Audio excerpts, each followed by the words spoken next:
Hello friend, good morning. आज और हम मम्मी जाते हैं बगीचा में घूमे। आज संडे है तो सोचनी है कि चलो बगीचा में तनी घूमे आ जाएगा। ऐसे भी सुबह सुबह ना बगीचा में घूमे में बहुत मज़ा आवेला, अच्छा लगेला। ठंडा ठंडा मौसम, अभी तो मौसम बहुत बढ़िया बाटे। तो अभी हमनी के जाते नहीं जा बगीचा में, और दोनों बाबू के सुतल बा जा घर में। तो सोचने की का जगह का अभी परेशान करे सुबह सुबह, तो सुतले छोड़ देनी और हम मम्मी जा घूमे आगो नहीं है जा बगीचा में। ऐसे तो हमरा रोज़ रोज़ जावे के ना मिलेला, कबो कबो आवेला, कबो कबो आई ना, मतलब यहाँ पर घूमे। तो आज हम सोचने कि संडे है ये है और बाबू लोग के छुट्टी बा, थोड़ा चैन के सांस मिलल बा, तो चला घूम आई ना। तो ऐसा तो स्कूले जाए के होला तो जल्दी जल्दी उठ के तो खाना बनाए में लग जाए ना। और ये था कटहल का पेड़, तो अभी छोटे छोटे कटहल बाटे। और पता ना मार्केट में कहाँ से बड़े बड़े कटहल आ जाला, लेकिन हमने कटहल अभी बहुत छोट छोट बा। ये है, हाँ ये भी छोटा बा। और साथ में जो छोटा छोटा खराब खराब हो जाला ना, तो उनके तोड़ देला में ही भलाई रहेला ना। तो का हुई ना, जो अच्छा बा वो कटहलवा खराब हो जी ओकरे चलते। तो एक वजह से जो खराब हो गए रहेला ओकरा के तोड़ के हटाइए देवे नहीं जा। ऐसे भी जो नीचे बा ओकरे के तो तोड़ सकत हैं, जो ऊपर बा तो टूटबो ना करी। लेकिन बहुत सुंदर सुंदर बा कटहल। अभी उतना ज़्यादा नइखे फरल, पहले तो बहुत काफ़ी ज़्यादा फरत रहे, पता ना का हो गइल बा। कोनो फरवा पेड़वा पे के फरवे नइखे जियत, कटहल हो या आम हो सब टूट टूट के गिर जाता।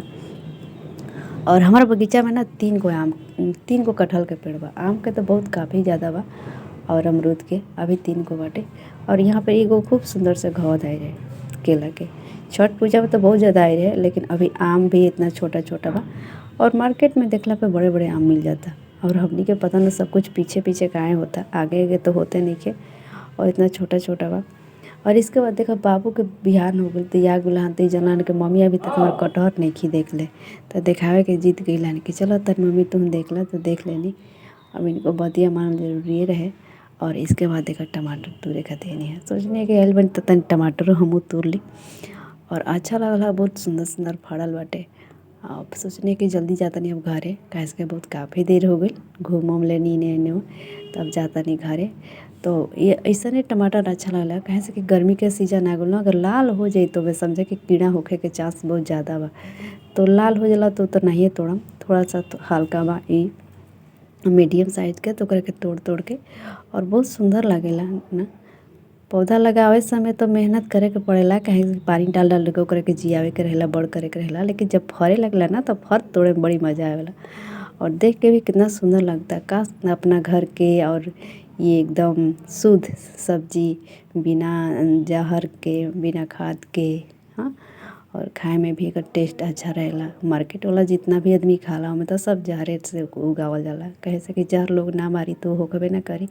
और ई तो घर के है एकदम बहुत अच्छा बा, एमे कौन चीज़ के अइसन उपयोग ना कइल जाला, और शुद्ध।